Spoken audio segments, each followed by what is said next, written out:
Selam.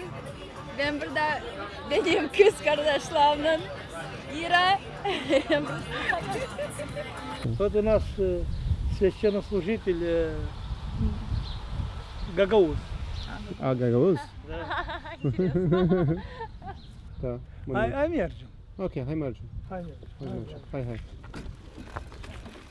Каракут, село Болгарського району Львівської області.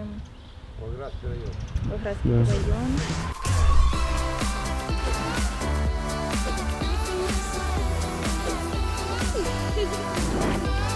Цар Experience.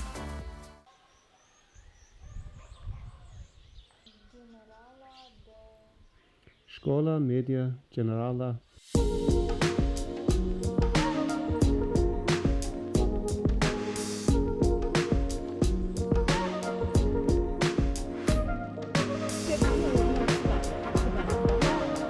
Ну?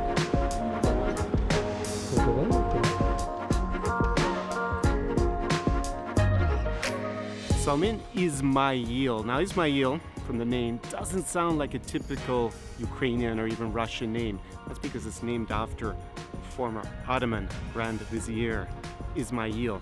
That should give you a clue, a big clue as to the origins of this city.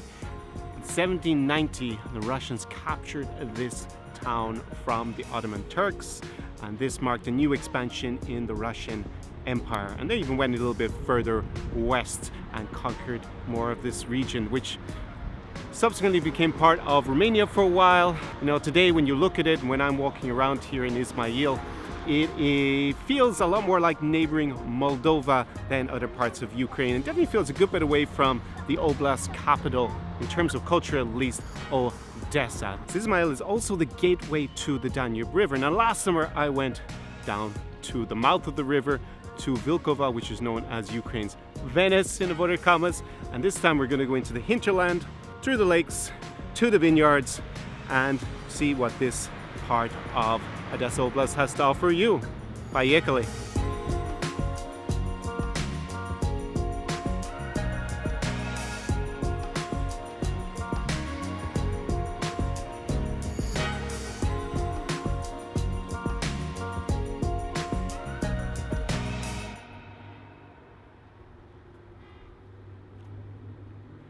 Закат. Надо знал. Мы в Измаиле. Да, Что ты думаешь? и я думаю, что очень-очень хорошо. Для наших таких небольших городов, как Измаил, это очень хороший показатель, можно сказать, потому что здесь круто. И ты видишь, тренажерный зал есть сзади, Конор.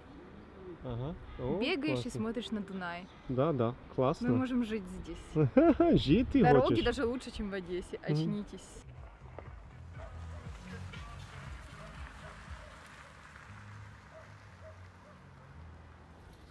Seems like looking here that this in Gagauz language, the name of the town is Kursu. It was founded in 1811. It's called Vinogradivka.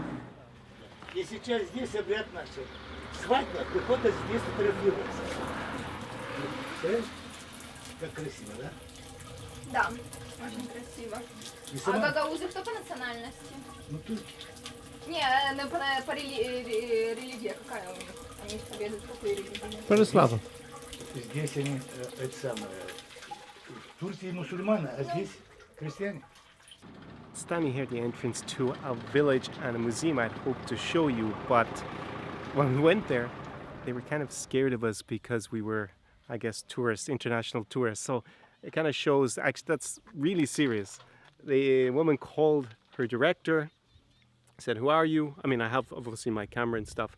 And then they wanted us to come and visit the director at her home, just to be allowed, not just to film, apparently, the museum, but even to have them tell us anything about Gagauz culture.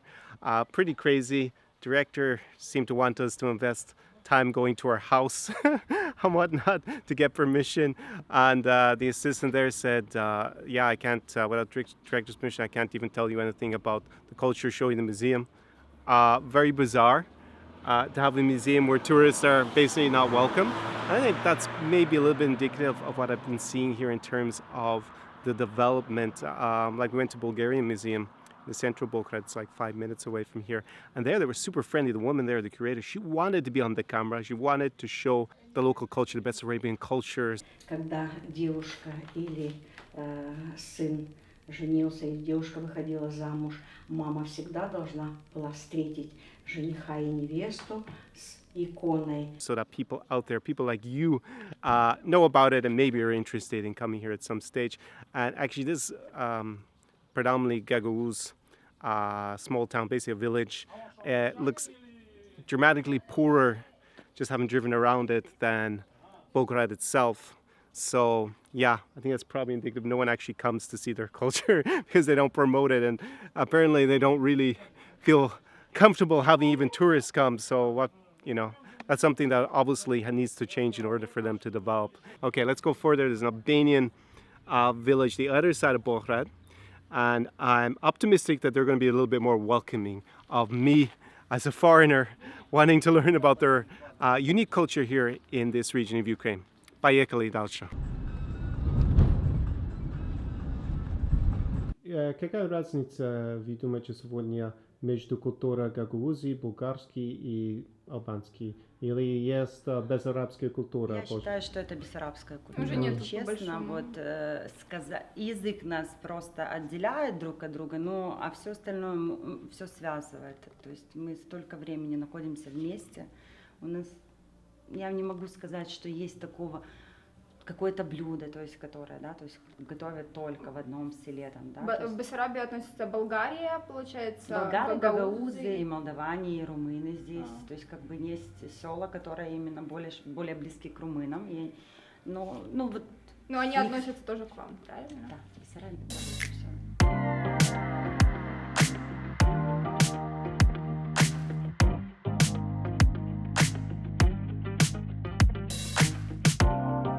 So that behind me is the cathedral here in Belgrade. So I've just made it here. I guess we could say the ethnic Bulgarian capital of Ukraine, the Bessarabian Bulgarians. The city has about 15,000 people, and the majority of them are ethnic Bulgarians. You can hear Bulgarian in the street here, and this makes it really interesting if you have come from, say, Odessa or another Ukrainian city, a big city, and you get out here and it really feels like a very different vibe. It's very provincial. You have the Bessarabian culture, which all these cultures kind of mix together. Lots of different languages spoken. It's very multi-culti in the Ukrainian sense, I guess we could call it. Kind of impressed with the town so far. The infrastructure's not so bad, except for the fact that there's only one hotel that I could find. But other than that, it's pretty clean, and they seem to be investing a good bit. So I kind of predict that this region is going to become massive for tourism, especially ecotourism in the future, because they have a lot of local produce, cheeses, wines. You got very close to here, you have Kolonis, which is a pretty notable vineyard here in Ukraine in terms of wine. You can see it. Виноградники. Виноград там? Да. Виноград колонист. Идем попробовать вино, Анжела? Да, идем. Окей, пошли.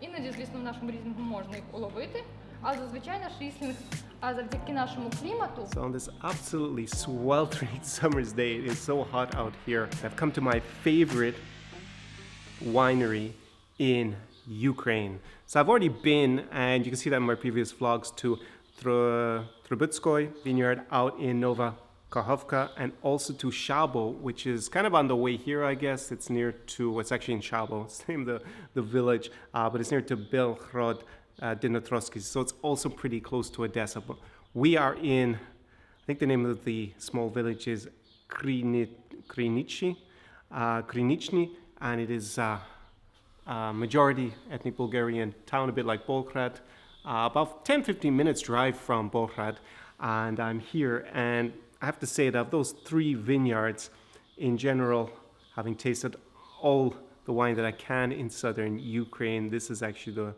brand that I like the wine the most from. We're right on the border with Moldova. It's definitely a very different vibe, and really super cool to see the vineyard. I'm just looking out at it right now and looking forward to trying my favorite Ukrainian wine. So let's go and drink a few scoops of it. Пошли.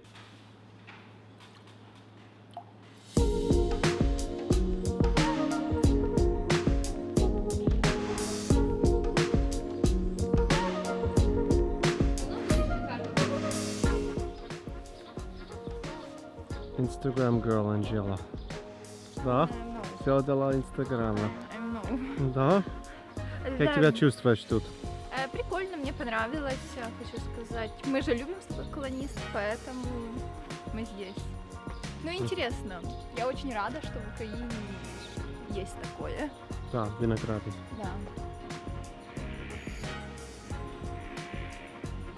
Вот брынза это типический сыр из Бессарабии или из Украины или откуда?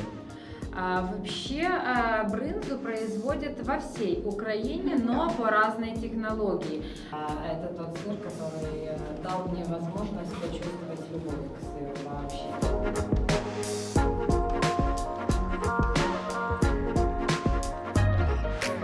Приезжайте в Бессарабию, ставьте лайки, подписывайтесь на наш канал и ласкаво Это наш канал, Анжела. Да. Когда это наш канал?